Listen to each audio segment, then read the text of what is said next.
Assalamu alaikum, frères et sœurs en islam, toujours un réel plaisir pour moi de vous retrouver. Et aujourd'hui, mes frères et sœurs en islam, on va aborder un sujet qui est très important comme les autres sujets qu'on a eu à aborder avec vous. Et aujourd'hui, on va parler, Inch'Allah, d'un verset du Coran où Allah dit, craignez le jour où nulle âme ne suffira à une autre. Craignez le jour où nulle âme suffira à une autre. Aujourd'hui, si tu as un problème avec la justice, si tu as des relations, tes relations peuvent te sortir de ce problème et t'éviter la prison. Mais le jour de la résurrection, il n'y a aucun recours. Le jour de la résurrection, personne ne pourra aider personne. C'est seulement tes actions, tes œuvres qui pourront te sortir d'affaire. C'est pourquoi, mon frère, ma soeur en islam, on a la chance d'être en vie.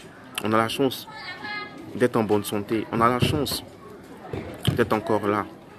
C'est pourquoi on doit multiplier les bonnes actions. On doit prier, on doit adorer Dieu comme il se doit. On doit craindre Dieu dans toutes nos affaires, dans tout ce qu'on fait, on doit craindre Dieu.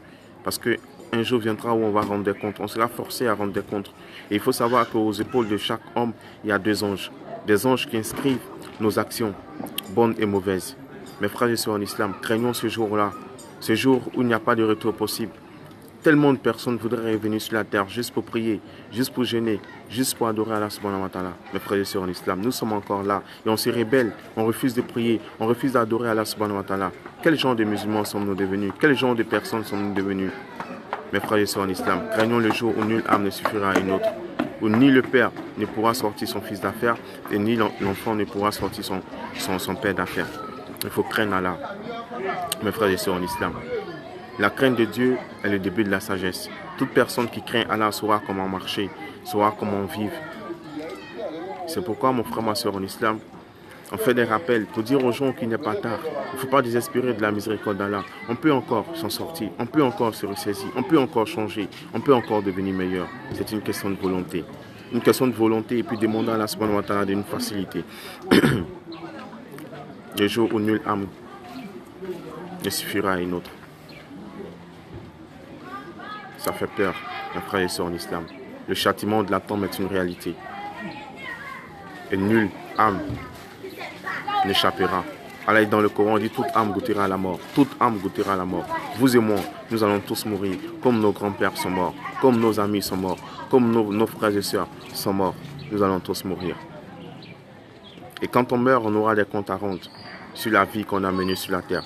C'est pourquoi il faut se ranger. Il ne faut pas penser que tu es jeune. Tu as toute la vie devant toi. Combien de jeunes sont décédés dans la fleur de l'âge? Il ne faut pas penser que tu es beau. Il y a des gens plus beaux que toi qui sont passés. Où sont-ils aujourd'hui? Il ne faut pas penser que tu es riche.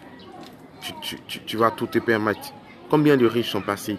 Combien de personnes qui avaient le pouvoir sont passées? Mon frère, ma soeur en islam, la vie est éphémère. Nous allons tous passer. Nous sommes tous des passeurs sur la terre. Mais nous allons tous rendre compte de tout ce que nous faisons comme action sur cette terre. C'est pourquoi il faut se repentir de façon sincère. Il faut changer de vie.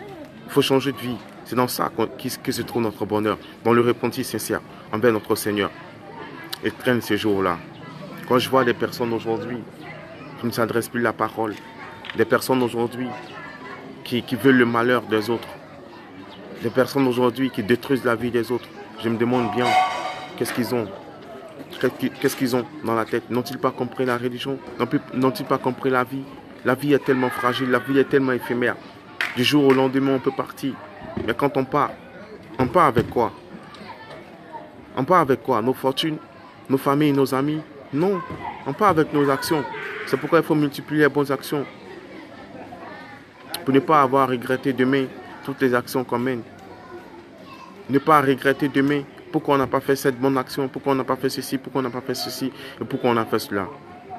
Il est encore temps.